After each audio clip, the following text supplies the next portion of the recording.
ஆண்டவரும் இரட்சகருமாய் இயேசு கிறிஸ்துவின் இனிய நாமத்தினாலே உங்களை நான் வாழ்த்துகிறேன். ஆண்டவர் பெரிய காரியங்களை செய்வாராக. இந்த நாளின் செய்தியின் தலைப்பு, கர்த்தரை நாம் முன் நிறுத்த வேண்டும்.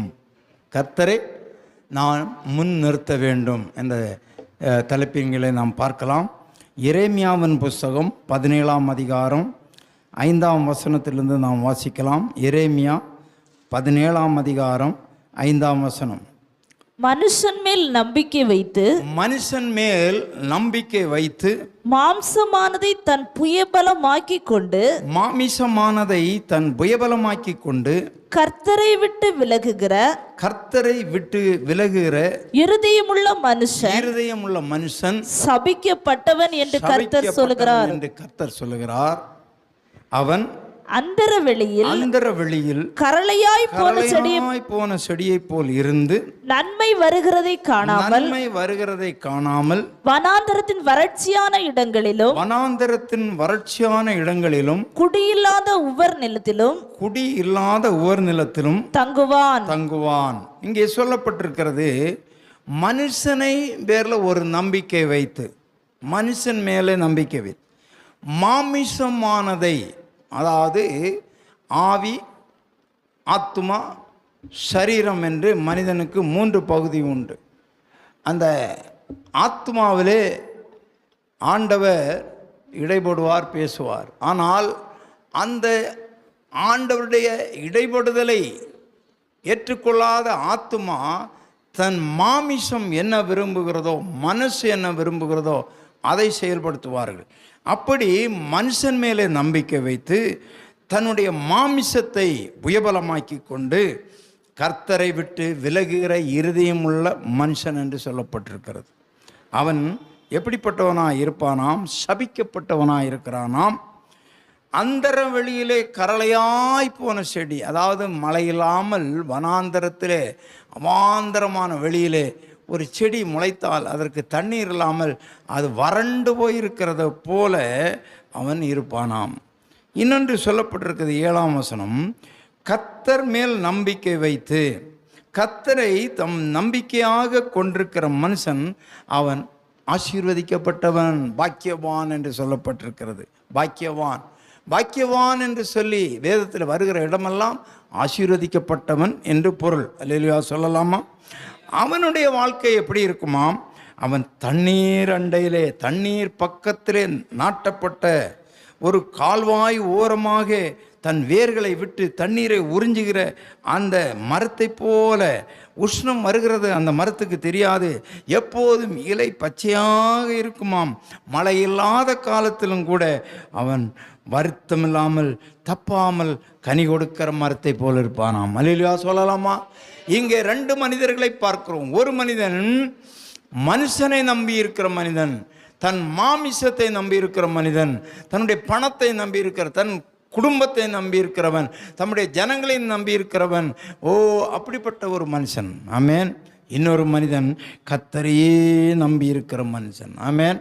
எனவே நாம் யாரை முன்வைக்கிறோம் என்று சொல்லி மிகவும் கவனமாக இருக்க வேண்டும். யோசுவாவின் புஸ்தகத்திலே ஒரு காரியத்தை இந்த நாளிலே நாம் இதற்கு ஒப்பனையாக நாம் பார்க்க போகிறோம். யோசுவாவின் புஸ்தகம் 7:2. யோசுவா எரிகோவிலிருந்து பெத்தேலுக்கு கிழக்கான பெத்தாவேன் சமீபத்தில் இருக்கிற ஆயி பட்டணத்துக்கு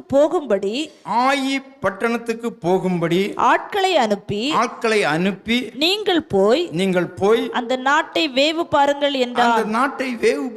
என்றான். அந்த மனுஷர் போய் ஆயியை வேவு பார்த்து யோசுவாவினிடத்தில் திரும்பி வந்து அவனை நோக்கி ஜனங்கள் எல்லாரும் போக வேண்டியதில்லை. ஏறக்குறைய 2000-3000 பேர் போய் ஆயை முறியடிக்கலாம். இங்கே நன்றாய் கவனிக்க வேண்டும். இந்த யோசுவா மோசேக்கு பிறகு ஆண்டோடைய ஊழியத்தை, தலைமை பொறுப்பை ஏற்று இவன் நடத்தி கொண்டு வருகிறான். பாலும் தேனும் ஓடுகிற கானான் தேசத்தை சுதந்தரிக்கும்படியாக இஸ்ரவேல் ஜனங்கள் அடிமையாக இருந்தவர்களை அடிமையின் நாட்டாகிய எகிப்திலிருந்து புறப்பட பண்ணி மோசேயை தலைமையாக கொண்டு ஆண்டவர் வழிநடத்தி கொண்டு வருகிறார். 40 ஆண்டு காலம் மோசே இஸ்ரவேல் ஜனங்களை இந்த வனாந்தரத்தில் வழிநடத்துகிறார். இப்பொழுது மோசேயின் காலம் முடிந்த உடனே மோசேயை ஆண்டவர் அவருடைய இளைப்பாறுதலை எடுத்துக்கொண்டார். இப்பொழுது ஆண்டவர் யோசுவாவிடத்தில் சொல்கிறார், நான் மோசையோடு இருந்தது போல உன்னோடு கூட இருப்பேன், நீ இந்த ஜனங்களை வழிநடத்தி கொண்டு போ, இந்த ஜனங்களுக்கு நீ இந்த நாட்டை பங்கிட வேண்டும் என்று. ஆனால் சாதாரணமாக நீங்கள் அதை பிடிக்க முடியாது, பல ஜாதிகளை நீங்கள் துரத்த வேண்டும் என்று சொல்லி ஆண்டவர் வாக்கு கொடுத்திருந்தார்.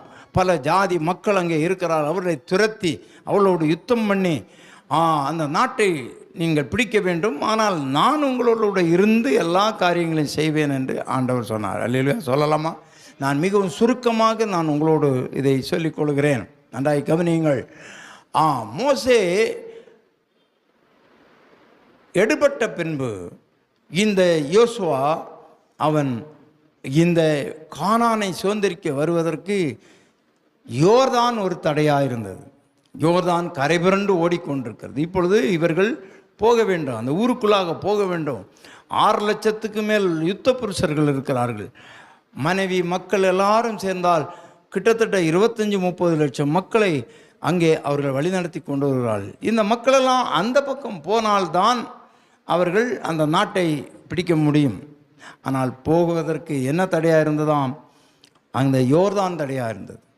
அப்பொழுது அவர்கள் என்ன பண்ணார்கள் என்றால் ஆண்டவரிடத்தில் ஜெபிக்கிறார்கள். ஆண்டவர் சொல்கிறார், உடன்படிக்கை பெட்டி என்று ஒன்று உண்டு. நீங்கள் எல்லாமே இந்த யோசுவாவின் புஸ்தகத்தில் தான் இருக்கும். யோசுவாவின் புஸ்தகத்தில் பார்க்கும்போது 3ஆம் அதிகாரம் 1ஆம் வசனத்திலிருந்து, அதிகாலமே யோசுவா எழுந்திருந்த பின்பு அவனும் இஸ்ரவேல் புத்திரர் அனைவரும் சித்தீமிலிருந்து பிரயாணம் பண்ணி யோர்தான் மட்டும் வந்து அதை கடந்து போகும் முன்னே அங்கே ராத் தங்கினார்கள். அங்கே என்ன பண்ணாங்க? ராத் தங்கினார்கள்.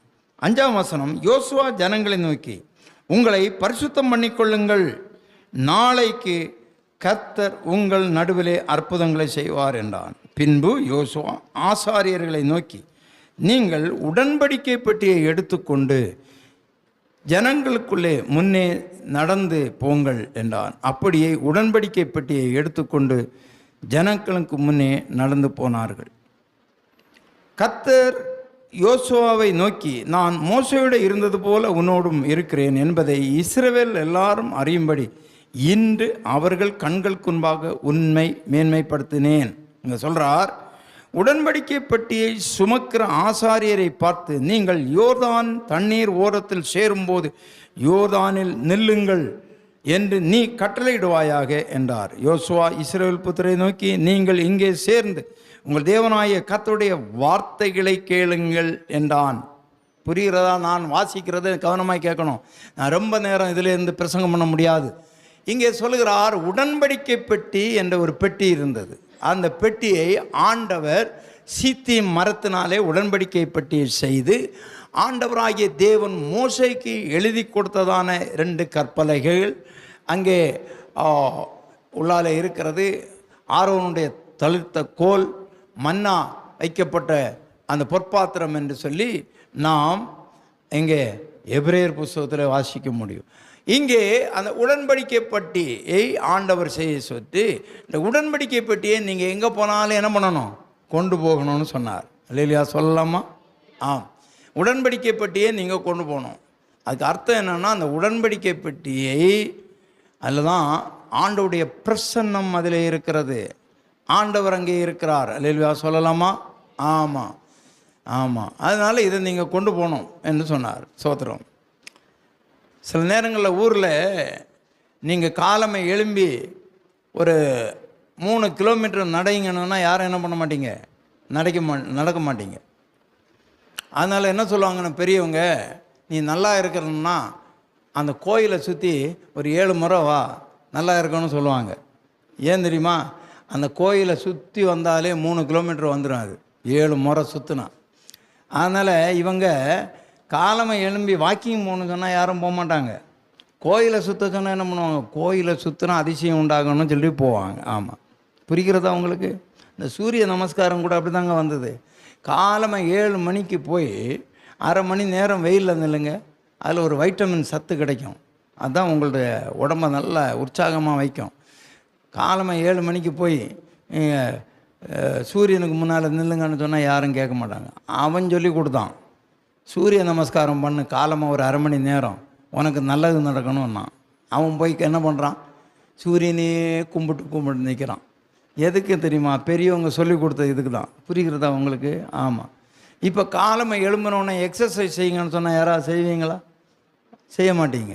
அதனால தான் இப்போ சொன்னார், யோகா பண்ணுங்கன்னு செய்வாங்க, அதில் என்னமோ கிடைக்க போகுதுன்னு. இதெல்லாம் மனுஷன் தந்திரமாக சொல்லி கொடுத்த சில யோசனைகள். புரிகிறதா? அதனால் இங்கே தந்திரமாக சொல்லலை. இந்த மக்கள் எல்லாம் அப்போது யாரும் தெய்வத்தை நேரடியாக பார்த்ததே கிடையாது. புரிகிறதா உங்களுக்கு? தெய்வத்தை யாரும் நேரடியாக பார்த்ததே கிடையாது, யாரும் பார்த்து உயிரோடு இருக்க போகிறதும் கிடையாது. அதனால் சொன்னார், இந்த பெட்டி கர்த்தருக்கு முன்பாக பரிசுத்தம் உள்ளது. அதில் அந்த பெட்டியை செய்யும்போது அதில் அங்கே அந்த இதெல்லாம் இருக்கும். அதில் என்ன இருக்கும்? அங்கே சில காரியங்களை வச்சார் ஆண்டவர் அங்கே கேருபீன்களெல்லாம் வச்சார். அதெல்லாம் அப்படி சட்டைகளை அடிச்சுட்டு நிற்கும். அதனால் இதை நீ என்ன பண்ணு, இந்த பெட்டியை நீ சுமந்து கொண்டு போகிற இடம்லான்னு. அப்போது இவங்க என்ன பண்ண, அந்த பெட்டிக்குள்ளால் ஏதோ ஒரு வல்லமை இருக்குது, அந்த பெட்டியை கொண்டு போன இடத்துல எல்லாம் நல்லது நடந்தது அப்படி இருந்தாங்க. அப்படி தான் அந்த பெட்டியை அதன் பிறகு என்ன பண்ணாங்க, இஸ்ரேல் ஜனங்கள் அந்த பெட்டியை யுத்தத்துக்கு போகும்போதெல்லாம் கொண்டு போவாங்க. ஏலியின் மக்களும் யுத்தத்துக்கு போகும்போது கொண்டு போனான். அவன் பாவிங்க. ஏலிக மக்கள் யார்? பாவிங்க. துணிகரமாக தேவனுடைய சமூகத்தில் அவர்கள் பலியிட கொண்டு வர்றதெல்லாம் அநியாயம் பண்ணி அசுத்தம் பண்ணினாங்க. அந்த பெட்டியை தூக்கிட்டு போனோன்னே நமக்கு ஜெயம் கிடைக்கும்னு கொண்டு போனான் பாருங்க. அன்னைக்கே 2 பேரும் செத்தானுங்க, ஓப்பனியும் பிரகாசம். தேவனுடைய பெட்டி பிடிபட்டு விட்டது. ஆமாம், எகிப்தியர் கொண்டு போய் வச்சுட்டாங்க. அங்கே போனால் அங்கே அவனுங்களுக்கெல்லாம் மூல வியாதி வந்துச்சு. அப்பா இது என்னடா ஒரே வலி எடுக்க ஆரம்பிச்சிச்சு, இதை நம்ம இங்கே வச்சுருந்தா முடியாதுன்னு. ஆமாம், கறவை மாடு இருந்த ஒரு வண்டியில் ஏற்றி அந்த கறவை மாடை அதில் ஏற்றி அனுப்புனாங்க. அது குட்டிங்கெல்லாம் எங்கேயோ விட்டுட்டானுங்க. கறவை மாடுங்களை பிடிச்ச இதில் வண்டியில் மாட்டி அது தன்னுடைய குட்டிங்க எங்கேன்னு சொல்லிட்டு மேன்னு கத்திட்டு போய் ஒரு இடத்துல நின்றுச்சு.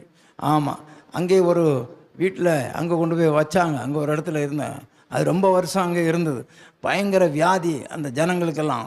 உடனே பார்த்தாங்க, எப்பா இதை இங்கே நம்ம வச்சா வேலைக்கு ஆகாதுன்னு தான் தாவீது என்ன பண்ணார், போய் அதை நடனம் ஆடி எடுத்துகிட்டு வந்தார் பாருங்க. அங்கே ஊசான்னு ஒருத்தர் அந்த அங்கேயும் ஒரு மாட்டு வண்டியில் தான் ஏற்றினானுங்க. அது அங்கே அசைஞ்ச உடனே ஊசா என்ன பண்ணார், பிடிச்சார், ஒரே அடி, ஊசா செத்துட்டான். தாவீது உடனே பயந்துக்கிட்டு ஒரு ஓபேத் ஏதோ வீட்டில் கொண்டு போய் வச்சுட்டாங்க. அந்த ஓபேத் ஏதோ வீட்டில் இருக்கும்போது அங்கே 3 மாதம் 6 மாதம் இருக்கும்போது அங்கே என்ன ஆகுது, அங்கே பயங்கர ஆசீர்வாதம். இப்படியெல்லாம் அந்த பெட்டி பயங்கரமான காரியங்களை செய்து கொண்டு இருந்தது. புரியுதா? ஆமாம். அதுக்கு முன்னால் என்ன பண்ணானுங்க, இந்த எகிப்தியருங்க இவனுங்க பிடிச்சி கொண்டு போய் பெலிஸ்தியருங்க பிடிச்சி கொண்டு போய் என்ன பண்ணானுங்கன்னா தாகோனின் கோயிலில் வச்சுட்டானுங்க. கொண்டு வச்சுட்டு பெட்டியை வச்சு பூட்டிட்டானுங்க. இந்த பெட்டி உங்கள் ஊரில் இருந்தால் ஜெயம், எங்கள் ஊரில் இருக்கட்டும்டான்னு. அவன் மறுநாள் தாகோன் சிலை முகங்குப்புற கீழே விழுந்து கிடந்தது. என்னடா இது, மறுநாள் போய் பார்த்தானுங்க, இது என்னடா நம்ம சாமி இந்த பெட்டிக்கு முன்னால் விழுந்து கிடக்குதுன்னு தூக்கி திரும்பவும் நிலைநிறுத்தி வச்சுட்டு மறுநாளும் பூட்டிட்டு போனானுங்க. அது மறுநாள் விழுந்து இந்த தாகோன் சிலையில் கை தனியாக கிடக்கு, தலை தனியாக கிடக்கு, கால் தனியாக கிடந்தது. இதெல்லாம் பார்த்து பயந்துக்கிட்டு தான் இப்படியெல்லாம் நடந்தது கதை. புரிகிறதா உங்களுக்கு? இதெல்லாம் நான் சொல்ல வரல, நான் சுருக்கமாக சொல்லிடுறேன். இந்த பெட்டியை கொண்டு நடந்தாங்க. புரியுதா? பெட்டியில் யார் இருக்கிறது? தேவ வல்லமை இருக்குது, தேவ வல்லமை இருக்குது. இப்போ இந்த ஆசாரியர்கள்ட்ட ஆண்டவர் சொன்னார், பெட்டியை சுமந்து கொண்டு போங்கடா, இந்த 30 லட்சம் பேரும் பின்னாடி வந்துட்டுருங்க.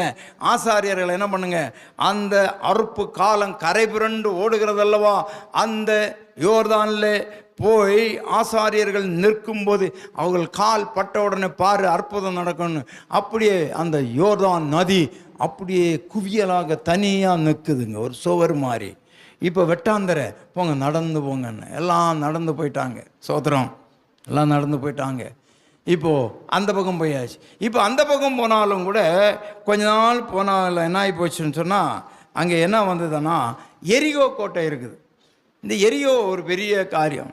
அந்த எரியோ கோட்டை போய் என்ன பண்ணாங்க, அங்கே அதுவும் போய் வேவு பார்த்துட்டு வந்து இப்போ எரியோ கோட்டை என்ன பண்ணோம். ஆண்டவர் சொன்னார், என்ன பண்ணு, இந்த எரிகோ கோட்டையை என்ன பண்ணணும்னா நீங்கள் இந்த பெட்டியை கொண்டு தான் போகணும். எரிகோ கோட்டை பெரிய கோட்டை, அதுக்குள்ளால் நீங்கள் சாதாரண போக முடியாது. எரிகோ கோட்டை கடந்து போனோம். அந்த எரிகோ கோட்டையை நான் இடிச்சிடுறேன் பாரு. நீங்கள் என்ன பண்ணுங்கள், அந்த பெட்டியை சுமந்து கொண்டு என்ன பண்ணணும், ஒவ்வொரு நாளும் ஒவ்வொரு முறை சுற்றணும், யாரும் பேசக்கூடாது, பெட்டியை சுமந்துட்டு போகணும் அப்படின்னு. 7ஆம் நாள் என்ன பண்ணணும், 7 முறை சுற்றணும். அப்படி சுற்றிட்டு வரும்போது ஆர்ப்பரிங்கன்னு நான் சொல்கிறது வரைக்கும் யாரும் மூச்சு காட்டக்கூடாது. அப்படி ஆர்ப்பரிக்கும் போது அலங்கம் இடிந்து விழும்னு சொன்னது போல் இந்த பெட்டியை தூக்கிட்டு போனாங்க. எல்லாம் பெட்டியோடு தான் போனாங்க. அல்லேலூயா சொல்லலாமா? கர்த்தர் நல்லவர்.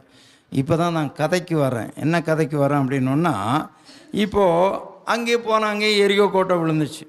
இப்போது என்ன 7ஆம் வசனம் வரும்போது இப்போ ஒரு பட்டணத்துக்கு போகிறாங்க. அதையும் பிடிக்கணும். இவங்க யோர்தானை தாண்டினாங்க. புரியுதா? என்னத்தை கொண்டு போனாங்க? பெட்டி, உடன்படிக்கை பெட்டி. சூட்கேஸ் இல்லை, உடன்படிக்கை பெட்டி. ஆமாம். அடுத்தது என்ன வந்தது? எரிகோ கோட்டை வந்தது. அதையும் தாண்டணும். அங்கேயும் என்ன கொண்டு போனாங்க? பெட்டியை கொண்டு போனாங்க. நல்லா கேட்டுக்கிடுங்க. இப்போ என்ன போகுதுன்னா, ஒரு பட்டணத்தை பிடிக்கணும். பட்டணத்தை பிடிக்கணும். இப்போது அது ஒரு சின்ன ஊர், பிருந்தாவன் நகர் மாதிரி. இப்போ என்ன பண்ணாங்க தெரியுமா? இவர் எரிகோவை வேகு பார்த்து அனுப்பினது போல் இங்கேயும் வேகு பார்க்க போய் பட்டணத்தை சுற்றி பார்த்துட்டு வாங்கடா அப்படி போய் அப்படி. அவனுங்க வந்தவனுங்க என்ன சொல்கிறானுங்க? 3ஆம் வசனம், யோசுவா அவனிடத்தில் திரும்பி வந்து அவனை நோக்கி, ஜனங்கள் எல்லாரும் போக வேண்டியதில்லை, ஏறக்குறைய 2000-3000 பேர் போய் ஆயை முறியடிக்கலாம். எல்லா ஜனங்களையும் அங்கே போகும்படி வருத்தப்படுத்த வேண்டியது இல்லை, அவர்கள் கொஞ்சம் பேர்தான். அப்படியே ஜனங்களில் ஏறக்குறைய 3000 பேர் அவ்விடத்துக்கு போனார்கள். புரியுதா அவங்களுக்கு? இப்போது எல்லாம் போய் பார்த்துட்டு வந்து சொல்கிறாங்க, எத்தனை பேர் இப்போ இருக்கிறாங்க யோசுவாவிடத்தில்? கிட்டத்தட்ட 6 லட்சம் பேர் இருக்கிறாங்க, யுத்த புருஷர்கள். புரியுதா? ஆமாம். வேதத்தில் எல்லாரும் அந்த 6 லட்சம் பேர் 6 லட்சம் பேர்னு தான் சொல்லுவாங்க. அந்த 6 லட்சம் பேர் யுத்த புருஷர்கள். ஆமாம். இப்போது யோசுவாவிடத்தில் வந்து என்ன சொல்கிறாங்க? ஐயா, அவ்வளோ பேரெல்லாம் போக வேண்டாம், அந்த பட்டணம் சின்ன பட்டணம், ஒரு 2000-3000 பேர் போய் ஈஸியாக அதை அடித்து தூக்கிட்டு வந்துடலான்னு. புரியுதா உங்களுக்கு? அப்படியே போனாங்க. வாசிங்க. அப்படியே ஜனங்களில் ஏறக்குறைய 3000 பேர் அவ்விடத்திற்கு போனார்கள். 3000 பேர் போனாங்க. கதையை நல்லா கேட்டுடுங்க. 3000 பேர் அவ்விடத்தில் போனார்கள். ஆனாலும் அவர்கள் ஆயின் மனுஷருக்கு முன்பாக முறிந்து ஓடினார்கள். ஆயின் மனுஷர் அவர்களில் ஏறக்குறைய போனாங்க. பார்த்தீங்களா? அப்படி போனாங்களே. எவ்வளோ பேர் போனாங்க? 3000 பேர் போனவங்கள ஏறக்குறைய 36 பேரை வெட்டி போட்டார்கள். பட்டண வாசலின் வெளியே துவக்கி செபாரி மட்டும் அவர்களை துரத்தி மலை இறக்கத்திலே அவர்களை வெட்டினார்கள். ஜனங்களின் இருதயம் கரைந்து தண்ணீரை போல் ஆயிற்று. பாருங்க ஐயா, யோசுவா முந்தின காரியங்கள் நடக்கும்போது என்ன பண்ணார்? இன்றைக்கு எல்லாரும் நீங்கள் உங்களை பரிசுத்தம் பண்ணிக்கொள்ளுங்க, நாளைக்கு ஆண்டவர் அற்புதம் செய்வார். பரிசுத்தம் பண்ணுங்க.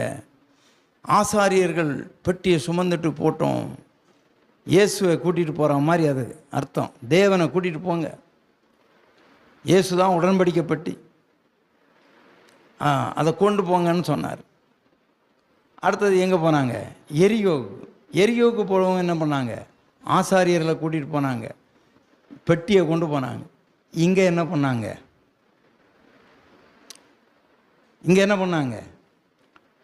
ஜெபமும் பண்ணல, உங்களை பரிசுத்தம் பண்ணிக்கொள்ளுங்கன்னு சொல்லலை, நீங்கள் ஆயத்தமாகுங்கன்னு சொல்லலை, நீங்கள் ஜெபிங்கன்னு சொல்லலை. அதெல்லாம் ஆயத்தம். உங்களை நீங்கள் பரிசுத்தம் பண்ணிக்கொள்ளுங்கன்னா ஜெபம் பண்ணுங்க, பாவ அறிக்கை எடுங்க, எதுவும் இல்லை. இப்போ யாருடைய பலத்தில் போனாங்க? மனுஷ பலத்தில். யோசுவா இப்போ யார் ஆலோசனை கேட்டார்? மனுஷ ஆலோசனை கேட்டார். இங்கே தேவ ஆலோசனையை யோசுவா கேட்கல. ஆண்டவர் என்ன சொல்கிறார் கேட்கல, ஆண்டவர் என்ன சொல்லுவார்னு கேட்கல. அதுக்கு முன்னாக ஆண்டவர்கிட்ட கேட்டார். ஆண்டவர் சொன்னார், நீ ஆசாரியர்களே பெட்டியை சுமந்து கொண்டு போய் நிற்க சொல்லு, அவங்க கால் படும்போது யோர்தான் பின்னிட்டு போயிடும். அங்கே சொன்னார், ஒவ்வொரு நாளும் ஒவ்வொரு தடவை சுத்த சொல்லு, எரிகோவை 7வது தடவை 7 நாள் சுத்த சொல்லு, அதுவரையிலும் யாரும் பேசக்கூடாதுன்னு சொல்லுங்க. எல்லாம் ஆண்டவர் ஆலோசனை கொடுத்தார். இங்கே மனுஷனை முன்வைக்கிறார்கள். அல்லேலூயா சொல்லலாமா? மனுஷனை நம்பி தன் சுயபலத்திலே சார்ந்து கொண்டு கர்த்தரை விட்டு விலகுகிற மனுஷன் சபிக்கப்பட்டவன். இப்பொழுது போகிறாங்க பாருங்க, 3000 பேர் போய் அதில் 36 பேரை வெட்டி சாய்ச்சிட்டான் ஆயி பட்டணத்துக்காரன். இப்போ ஆயிக்கு முன்பாக எல்லாரும் முறிந்து ஓடி தோல்வியை சந்தித்துட்டாங்க. எப்படி இருக்கும் பாருங்க, எப்படி இருக்கும்? 6ஆம் வசனம் வாசிங்க. இப்போ ஜனங்கள்ட்ட இருதயம் என்ன ஆகி போச்சான்? இப்போ தண்ணீரை போல கரைஞ்சு போயிடுச்சான். எப்படி ஆயிடுச்சு? செத்து போயிட்டாங்கங்க எல்லாம். எப்படி போயிட்டாங்க? இருதயத்தில் செத்து போயிட்டாங்க. ஐயையோ, இவ்வளோ பெரிய யோர்தான் நதி பிரிந்து போனது, இவ்வளோ பெரிய எரிகோ பட்டணத்தை பிடிச்சிட்டோம், அது பெரிய பட்டணம், இந்த சின்ன ஊரில் போய் நாம் தோத்துட்டோமே. எதனால? மனுஷனுடைய பேச்சை கேட்டு மனுஷனை முன்னிறுத்தி கர்த்தரை விட்டு விலகி போயிட்டாங்க. இப்ப பாருங்க, யோசுவா 6ஆம் வசனம் வாசிங்க. அப்பொழுது யோசுவா தன் வஸ்திரங்களை கிழித்துக்கொண்டு அவனும் இஸ்ரவேலின் மூப்பரும் சாயங்காலம் மட்டும் கர்த்தரின் பெட்டிக்கு முன்பாக தரையிலே முகங்குப்புற விழுந்து தங்கள் தலைகளின் மேல் புழுதியை போட்டுக்கொண்டு கிடந்தார்கள். யோசுவா போதும். எப்படி இருக்கு பாத்தீங்க கதை? இப்பதான் பெட்டியை தேடி போறாரு. பெட்டிக்கு முன்பாக என்ன பண்ணார்? போய் முகங்கொப்புற விழுந்தார். தலையில் என்ன வாரி போட்டார்? புழுதி என்ன மண்ணை வாரி போட்டுட்டு கிடக்கிறாரு. ஐயோ, சிலர் பார்த்தீங்கன்னா ரொம்ப மன வருத்தம் வந்துன்னா சிலர் பக்கத்து வீட்டுக்காரனை என்ன பண்ணுவாங்க தெரியுமா? மண்ணை வாரி போட்டு நாசமாக போடணும். அதுதான் கடைசி அவனுக்கு உள்ளத்தில் இருக்கிற அந்த பாரம். ஆமாம், நீ நல்லா இருக்க மாட்டா, அது இது முதல்ல சொல்லுவாங்க. இவங்களை ஒன்றும் கடைசியில் என்ன பண்ணுவாங்க? மண்ணை வாரி போட்டு நீ நாசமாக போ அப்படின்னு. இப்போ இவர் மண்ணை வாரி எங்கே போட்டுறாரு? தலையில் போட்டுக்கிட்டு நெஞ்சில் அடிச்சுக்கிட்டு ஐயையோ ஐயையோ ஐயையோ 36 பேர் செத்தாங்களே, இந்த சின்ன ஊரில் போய் தோத்துட்டோமே, என் மானம் போச்சு, மரியாதை போச்சுன்னு சொல்லிட்டு என்ன வாரி போட்டார்? நாசமாக போ அப்படின்னு. புரிகிறதா உங்களுக்கு கதை? அன்பு தெய்வ பிள்ளையே, கர்த்தரை நீ முன்வைக்காவிட்டால் இதுதான் நிலைமை. கர்த்தரை முன்வைக்க இன்னைக்கு நிறைய பேர் மண்ணை வாரி போடாமல் என்னை ஏமாத்துறவன் நல்லா இருப்பானா? அடப்பாவி, என் சம்பளமும் போச்சு, என் பணமும் போச்சு, என்னை ஏமாத்தினவன் நல்லா இருப்பாளா? மண்ணை தான் வாரி போடலை, மீதி எல்லாம் போட்டுட்டு இருக்கிறாங்க. ஏன் கர்த்தரை முன்வைக்கல, மலை போல நம்பினாங்க. அவங்கள நம்பாதுங்க, மனுஷனை நம்பாதுங்க. எப்போ அவன் அப்படிதான், மனுஷனை நம்பாதுங்க, கரளையாய் போன செடியை போல. இப்போ அடுத்து சொல்றாரு 7ஆம் வசனம். யோசுவா, கர்த்தராகிய ஆண்டவரே, எங்களை அழிக்கும்படிக்கு எமோரியர் கைகளில் ஒப்பு கொடுப்பதற்காகவா? எமோரியரின் கையிலே ஒப்பு கொடுப்பதற்காகவா தேவரீர் இந்த ஜனத்தை யோர்தானை கடக்க பண்ணினீர். நாங்கள் யோர்தானுக்கு அப்புறத்தில் மன திருப்தியாக இருந்து விட்டோமானால் நலமாயிருக்கும். வேற யாரு சொல்றது இது கதை? தலைவன் சொல்றான். அங்கே இருந்தால் நல்லா இருந்திருக்குமே. ஒரு காலத்தில் ஜனங்க தான் சொன்னாங்க மோசைகிட்ட, அங்கே அந்த ஊரில் இருந்தால் நல்லா இருந்திருக்கோம், வெள்ளரிக்காய் கொம்மட்டிக்காய் அதெல்லாம் தின்னுக்கிட்டு நல்லா இருந்தோமே, இறைச்சியை தின்னோம், கேட்டதெல்லாம் கிடச்சிது, இந்த ஊருக்கு வந்து தண்ணியே கிடக்கலையா அப்படின்னு. இப்போ யார் அழுறது? இவங்களை வழிநடத்துக்கு வந்த தலைவன் அழுறான். என்ன அழுறான்? ஆண்டவரே, எங்களை அழிக்கும்படி அங்கே கொண்டு வந்தீங்க, யோர்தானை கடக்க பண்ணினீங்க. ஐயோ, ஆண்டவர் என்ன சொல்கிறா தெரியுமா? அப்படியே கால் மேலே காலை போட்டு உட்காந்து, யோ யோர்தானை கடக்கும்போது நான் உன்னிட்ட என்னையா சொன்னேன்? உங்களை நீங்கள் பரிசுத்தம் பண்ணி கொடுங்க, ஆசாரியர்களை கூட்டிகிட்டு போய் அந்த உடன்படிக்கை பெட்டி என்னடா எரியோக்கு என்னடா சொன்னேன்? இப்போ என்னடான்னா ஓம் பலத்தை நம்பி போய் என் பெட்டி எங்கடா போச்சு? கேட்பாரா கேட்க மாட்டாரா? அன்பு தெய்வ பிள்ளையே, வேத வசனத்தை வாசிங்க, அதிகாலையில் எழும்பி ஜெபம் பண்ணுங்க, வேத வசனங்களை படியுங்க. உங்கள் சுய பலத்தின் மேல் சாராதே, சுயபலத்தின் மேல் சாராதே. ஆமேன், ஹல்லேலூயா, ஆமேன். கவனமாயிருங்க, கவனமாயிருங்க. ஃபாதர் பெர்மான்ஸ் ஐயா நல்ல ஒரு பாட்டு பாடுவாங்க. வசதியை தேடி ஓடாதே ஓடாதே ஓடாதே, அது தொடுவானம், அது தொடுவானம். தொடுவானம் கதை சொல்லி கொடுத்துருக்குறேன்ல ஏற்கனவே. ஆமாம், இந்த பில்டிங் மேலே இருந்து பார்த்தீங்கன்னா அந்த பில்டிங் மேலே வானம் தொடுற மாதிரி இருக்கும். அப்போ அந்த வானம் பாருங்கள், அவங்க வீட்டை தொடுதே. அந்த வீட்டில் போய் நின்று பாருங்கள், அங்கே தொடாது, அதுவும் மேலே தான் இருக்கும். அங்கே இன்னொரு பில்டிங், நீ போனால் உலகத்தில் எந்த இடத்துல போனாலும் வானம் பூமியை என்ன பண்ணாது, தொடாது. அது தொடுவானம், அதுதான் வசதி. அங்கே போனால் வசதி, இங்கே போனால் வசதி. ஒருத்தி போனாலே, நான் இப்போ தான் கதை சொன்னேன் கொஞ்சம் நேரமே. யார் போனது? நகோமி போனான். இந்த ஊரில் அப்பம் கிடைக்கல, குறைவான். அங்கே போய் என்ன மோவாப்பில் போய் என்ன பண்ணிடலாம், 10 வீடு வாங்கிடலாம், 5 கார் வாங்கிடலாம், நிலம் வாங்கிடலாம், திராட்சை தோட்டம் வாங்கிடலான்னு போனால் பாருங்க. வசதியை தேடி ஓடுறது. கடைசியில் கெட்டு குட்டிச்சோராகி திரும்பி வரும்போது என்னை நகோமின்னு சொல்லாதுங்கோ, என்னன்னு சொல்லுங்கோ, என்னை மாறான்னு சொல்லுங்கோ. புரியுதா? காலமே எழும்பி தேவனை தேடு, தேவனை ஆராதி, ஜெபம் பண்ணு, ஜெபம் பண்ணு. ஆண்டவனுக்கு எல்லாவற்றையும் கொடுப்பார். ஆமேன். கெட்டதையெல்லாம் கொடுப்பார் இயேசுராஜனே, கேட்காததையும் கொடுப்பார் நித்திய ஜீவனே. இதெல்லாம் உங்களுக்கு தெரியாதுல்ல? இந்த யோசுவா சொல்கிறாரு, நாங்கள் அந்த நதிக்கு அந்த பக்கமே செத்து போயிருக்கலாமா இருந்தோம். ஆமாம், வந்த பாரு, ஒன்னையும் நான் தலைமை ஆக்கணும் பாரு அப்படின்னு ஆண்டவர் யோசித்தார். 8ஆம் வசனம் வாசிங்க. ஆண்டவரே, இதெல்லாம் இந்த ஆண்டவர்னு சொல்கிறதெல்லாம் என்ன நக்கல் பேச்சு இதெல்லாம். ஒரு நாள் கிதியோன்னுட்டு ஆண்டவர் சொன்னார், பராக்கிரமசாலியே கர்த்தனோடு கூட இருக்கிறார். அவன் என்ன சொன்னான்? ஓ கர்த்தாவே, நீர் எங்களோடு இருந்தால் இதெல்லாம் நடக்குமா? என்னையா நான் படுற வேதனை, நீர் என்னோடு கூட இருக்கிறான். இதெல்லாம் நக்கல் பேச்சு. புரியுதா? இந்த பாருங்க, எத்தனை தடவை ஆண்டவரே, 7ஆம் வசனம் சொல்கிறார், கர்த்தராகிய ஆண்டவரே அப்படின்னு சொன்னார். இங்கேயும் சொல்கிறார், ஆண்டவரே இஸ்ரவேலின் கர்த்தர், இஸ்ரவேலர் நாங்கள் சத்துருக்களுக்கு முதுகை காட்டினார்கள். ஆமென். இப்பொழுது நான் என்ன சொல்லுவேன்?